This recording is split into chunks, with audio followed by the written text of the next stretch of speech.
আসসালামু আলাইকুম ওয়া রাহমাতুল্লাহি ওয়া বারাকাতুহু।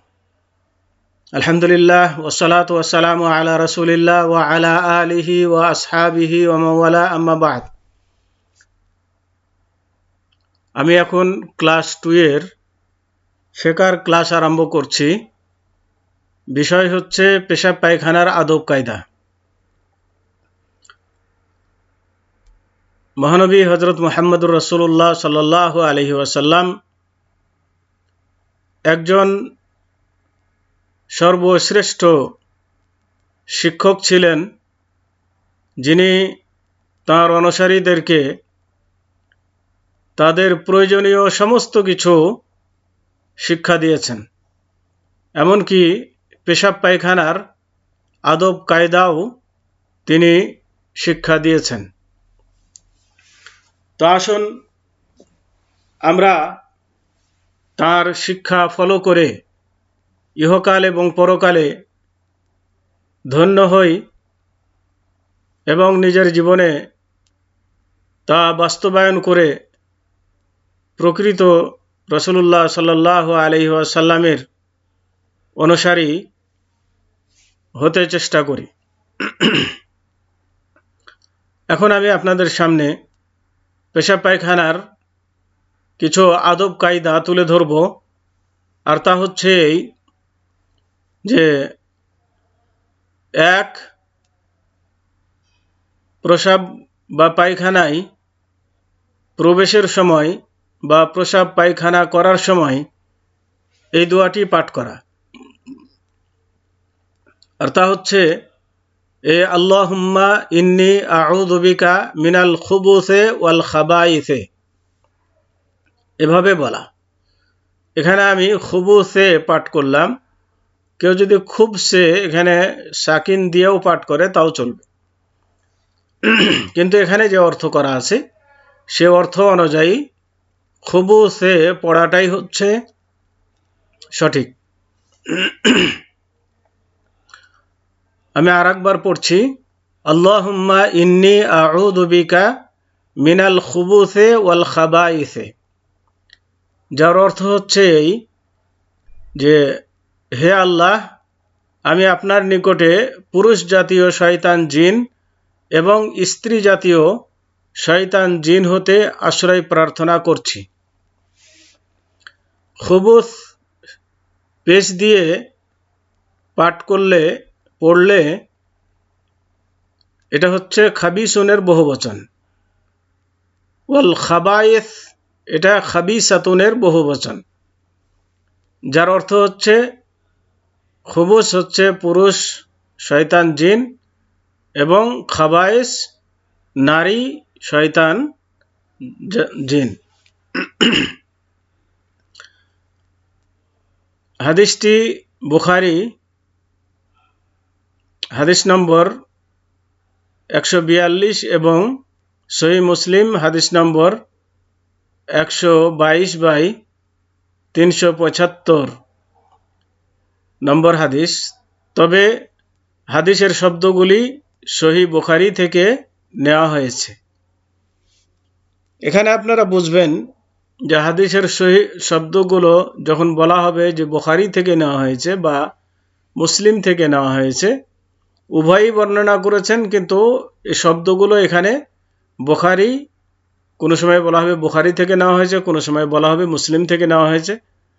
তার মানে এই শব্দগুলো হুবাহু সেখানে রয়েছে যেখান থেকে নেওয়া হয়েছে, কিন্তু হয়তো বুখারী এবং মুসলিম উভয়ই বর্ণনা করেছেন, কিন্তু তাদের সহিহ বুখারীতে হয়তো শব্দগুলো একরকম আছে বা মুসলিমে কিছুটা ভিন্ন আছে, কিন্তু হয়তো অর্থ উভয়টিরই একই বা মাফহুম বা ভাব অর্থ একই থাকবে, কিন্তু বর্ণনার ক্ষেত্রে হয়তো কিছু শাব্দিক পরিবর্তন থাকতে পারে। এই জন্য বলা হয় যে হাদিসের শব্দগুলো নেওয়া হয়েছে বুখারী থেকে বা মুসলিম থেকে, এ ধরনের বলা হয়ে থাকে।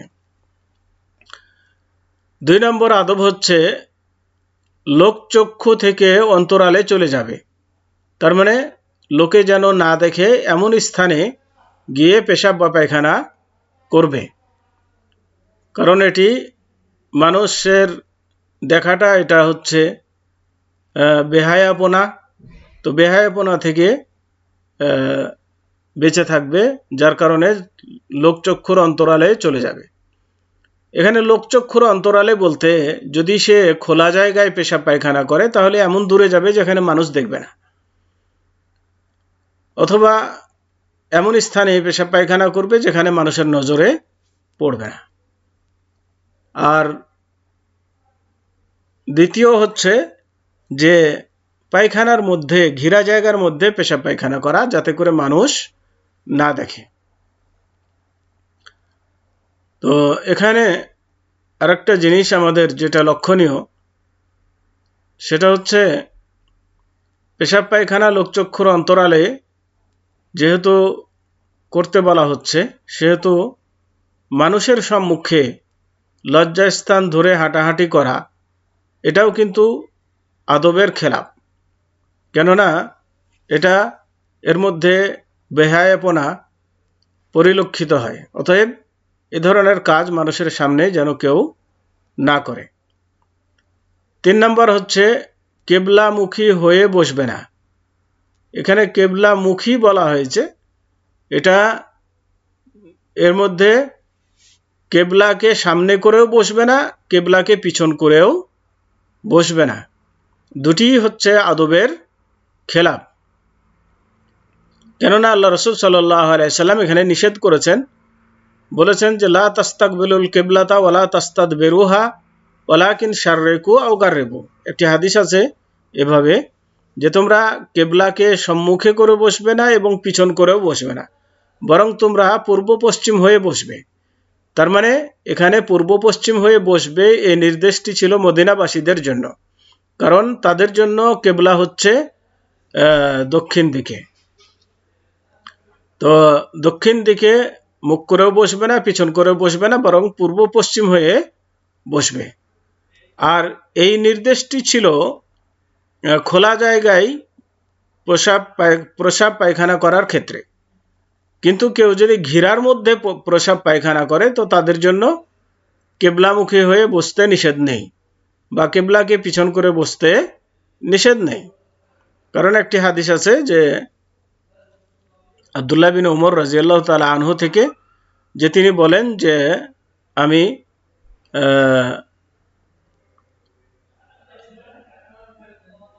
আল্লাহ রাসূল সাল্লাল্লাহু আলাইহি ওয়াসাল্লামকে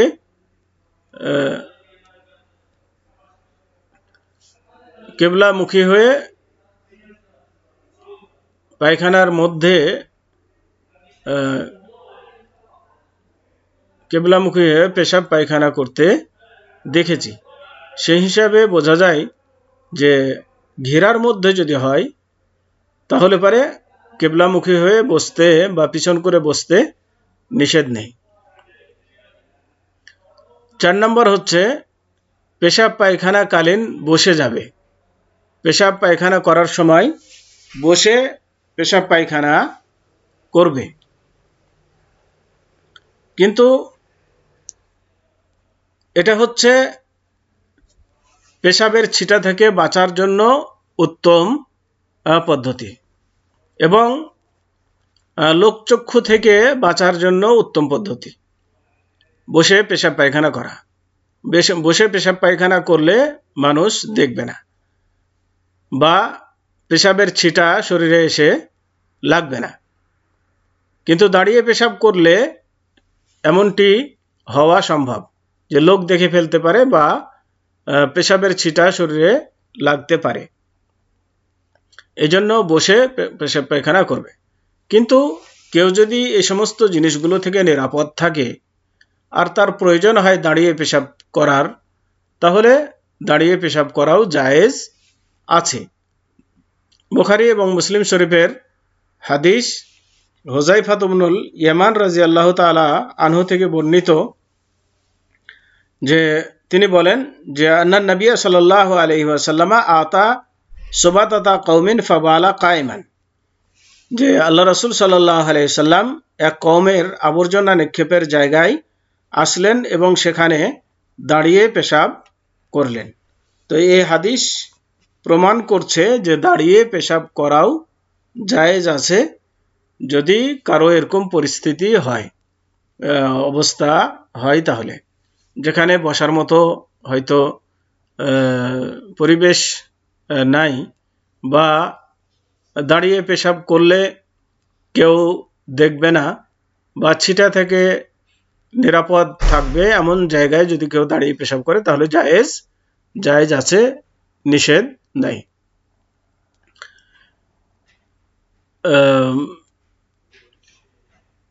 5 নম্বর হচ্ছে ছিটা থেকে সতর্ক থাকবে। ছিটা থেকে সতর্ক থাকবে মানে পেশাবের ছিটা এসে যেন গায়ে না পড়ে, এ ব্যাপারে সতর্কতা অবলম্বন করবে।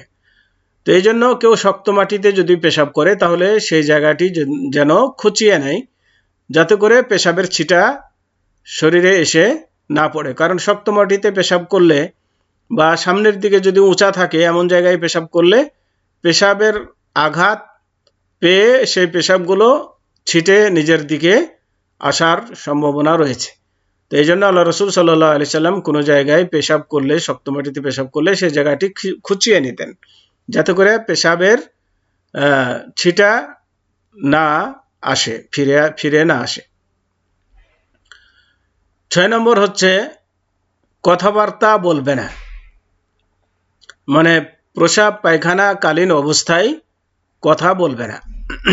কেউ ডাকলে তারও ডাকে সাড়া দেবে না, বা হয়তো কাছাকাছি কেউ পেশাব ফিরতে বসলে বা দূরে কেউ লোক থাকলে বা পেশাবখানার ভিতরে আছে এমতো অবস্থায় কেউ ডাকলে সে ডাকে সাড়া দিবে না, কথা বলবে না, বরং সে হয়তো গলা খাকড়ানি দিয়ে হয়তো এতটুকু বোঝাতে পারে যে আমি এখানে আছি।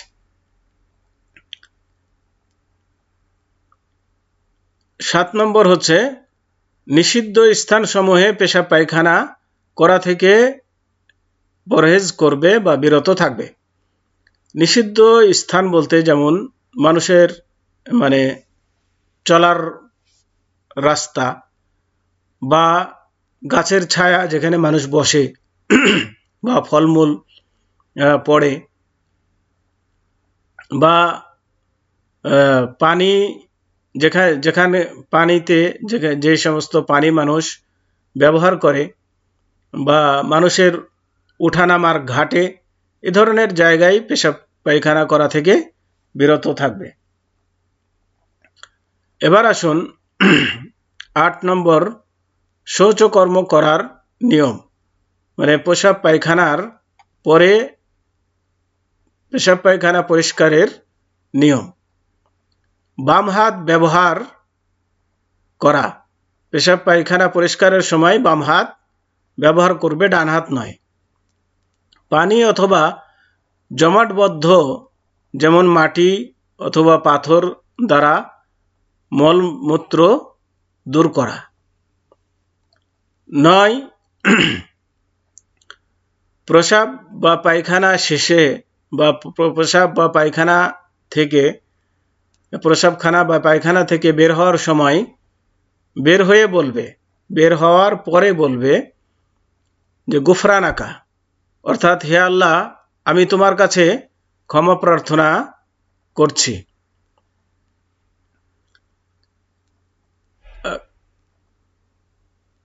10 প্রসাবকালীন বাম পা প্রসাব বা পায়খানায় প্রবেশকালীন বাম পা আগে রাখবে, তার মানে বাম পা দিয়ে প্রবেশ করবে, এবং বের হওয়ার সময় ডান পা আগে বের করবে। এটা হচ্ছে আদব। যে সমস্ত আদবগুলো আমরা জানলাম, এই সমস্ত আদবগুলো যেন আমরা খেয়াল রাখি, এবং এগুলো প্রসাব পায়খানা কালীন যেন প্রয়োগ করি। আল্লাহ রাব্বুল আলামিন আমাদের সবাইকে তৌফিক দান করুন।